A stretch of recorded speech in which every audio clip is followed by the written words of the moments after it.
कर्नाटक में मिली 100 लाशों का सच आया बाहर।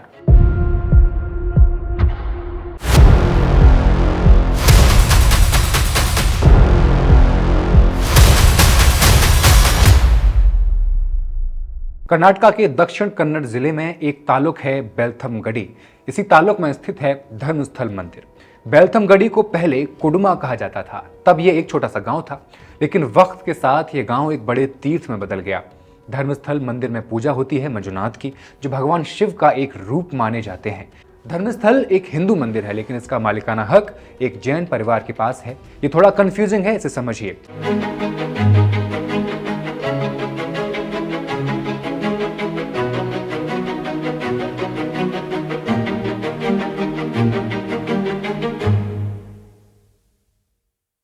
करीब 800 साल पहले एक मंदिर को एक जैन दंपति विरमन्ना पेरगड़े और उनकी पत्नी अम्मू बल्ललथी ने बनवाया था और इसमें एक शिवलिंग की स्थापना करवाई थी। तब से लेकर आज तक इस मंदिर का सारा देख रेख, इसकी पूरी जांच पड़ताल जैन पेरगड़े परिवार किया करता है, जिसे अब हेगड़े परिवार के नाम से जानते हैं। मालिकाना हक भले ही जैन हेगड़े परिवार के पास हो, लेकिन पूजा पाठ का जिम्मा हिंदू वैष्णव ब्राह्मण पुजारियों के हाथ में है। यह धर्मस्थल मंदिर दूर से देखने पर शांत, पवित्र और दिव्य लगता है। हजारों लोग रोज दर्शन के लिए आते हैं। कोई मन्नत मांगता है, कोई आशीर्वाद लेने आता है, लेकिन इस भव्यता और आस्था के पीछे एक खौफनाक सच्चाई दबी हुई है और अब ये सच्चाई बाहर आ रही है। उस सच्चाई की शुरुआत होती है एक आदमी की आवाज से। मैंने वो लाशें देखी, एक नहीं कई, और मैं चुप रहा। ये कहना उस आदमी का है जो इस मंदिर में 16 साल तक सफाई कर्मी के तौर पर काम करता रहा। एक दलित मजदूर जो मंदिर के सबसे अंदरूनी हिस्सों में पहुंचता था, जहां आम श्रद्धालुओं की नज़र नहीं पहुंच पाती।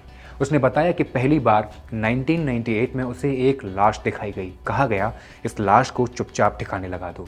जब उसने मना किया तो उसका सुपरवाइजर उस पर टूट पड़ा, पीटा गया, उसे डराया गया और कहा गया, अगर मुंह खोला तो तेरा भी यही हाल होगा, परिवार को भी जिंदा नहीं छोड़ेंगे।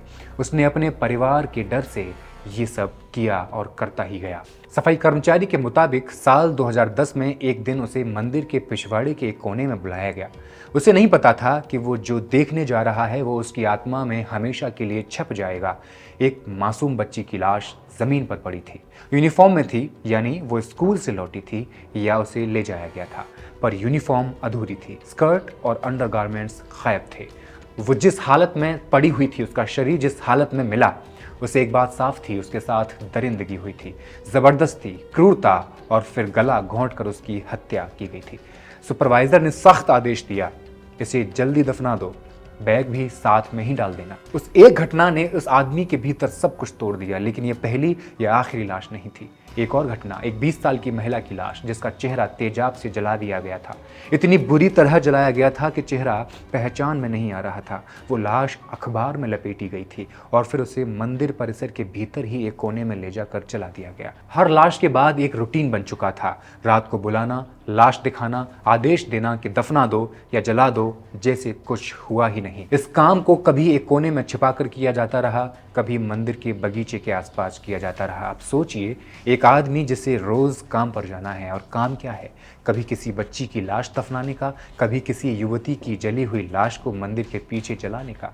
न कोई आवाज, न कोई सवाल, न कोई मदद, क्योंकि उसे डर था अपने बच्चों का, अपनी बीवी का, अपने जीवन का, अपने पूरे परिवार का। लेकिन उस डर से भी बड़ा बोझ था आत्मग्लानि का, गिल्ट।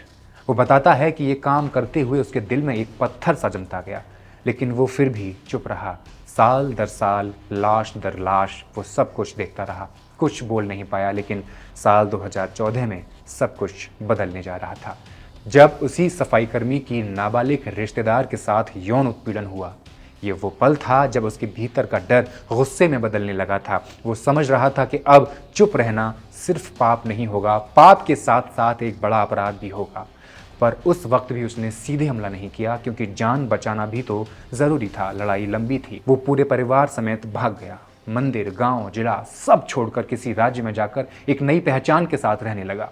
एक आदमी अपनी जिंदगी की सच्चाई को इतने साल तक अंदर ही अंदर खौलाता रहा। उसने हर दिन खुद को कोसा, गिल्ट में रहा। हर रात उन मासूम चेहरों की आंखों से आंख मिलाने की कोशिश करता रहा, जो अब इस दुनिया में नहीं थी, जिन्हें उसने खुद दफनाया था, खुद जलाया था। और ये सब इसलिए कि जिनके खिलाफ वो बोलना चाहता था वो इतने ताकतवर हैं या थे कि सिर्फ आवाज़ उठाने से भी उसकी ज़िंदगी बर्बाद हो सकती थी। अब 2025 में सालों की चुप्पी के बाद वो सामने आया है। क्यों? क्योंकि उसका कहना है अब और नहीं सह सकता। वो मरी हुई बच्चियां, वो जली हुई औरतें, उनकी आंखें मुझे चैन से सोने नहीं देती। अब मैं सब कुछ बताऊंगा, पुलिस को हर जगह ले जाऊंगा जहां मैंने लाशें दफनाई थी। उसके पास तस्वीरें हैं, दफनाने की जगहों की जानकारी है और एक गवाही है जो इस पूरे मंदिर सिस्टम को हिला सकती है। उसने खुद कहा है, मैं किसी भी टेस्ट के लिए तैयार हूं, पॉलीग्राफ, नार्को, डीएनए, जो भी हो, मैं सच बताना चाहता हूं। हो सकता है अब आपके मन में यह सवाल आ रहा हो कि इस सफाई कर्मचारी ने यह सच उजागर करने में इतनी देर क्यों लगा दी। आपको यहाँ जान लेना जरूरी है कि कर्नाटका के मंदिर में एक बेहद मजबूत सामाजिक ढांचा काम करता है। ब्राह्मणवादी पुजारियों का वर्चस्व है। इन मंदिरों को सिर्फ पूजा पाठ का स्थल मान लेना गलती होगी। ये एक सत्ता का केंद्र भी है जहां जाति व्यवस्था पूरी ताकत से जमी हुई है और किसी दलित का इनके खिलाफ जाना मौत को दावत देने जैसा होगा। अब इस केस की जांच के लिए सिद्धारमैया सरकार ने एक एसआईटी का गठन किया है जिसमें 4 अनुभवी अफसरों को शामिल किया गया है। डॉक्टर पुनव मोहंती, एमएन अनुचेत, सौम्यलता और जितेंद्र कुमार दयाम। ये चारों अधिकारी अलग अलग जिलों और आपराधिक जांचों में अनुभवी माने जाते हैं। विशेष बात यह है कि एसआईटी को सिर्फ इस एक केस की नहीं बल्कि इस केस से जुड़े संभावित समान घटनाओं की भी जांच करने का आदेश दिया गया है, अधिकार दिया गया है। यानी सफाई कर्मी द्वारा बताई गई सभी जगहों की फॉरेंसिक जांच, मंदिर प्रशासन से जुड़े सभी लोगों की भूमिका की समीक्षा, पुलिस की अब तक की कार्यशैली की जांच, पीड़ितों की पहचान और न्यायिक प्रक्रिया शुरू कराना और सबसे अहम, अगर ज़रूरत पड़ी तो पुरानी लाशों के अवशेषों की खुदाई और डीएनए परीक्षण भी करवाना इनकी जिम्मेदारी है। ये एक बेहद संवेदनशील जांच है क्योंकि मामला सिर्फ अपराध का नहीं है, आस्था का भी है। इसलिए फिलहाल जांच को लो प्रोफाइल रखा जा रहा है। मीडिया को ज़्यादा अंदरूनी जानकारी नहीं दी जा रही है ताकि जांच पर इसका असर न पड़े।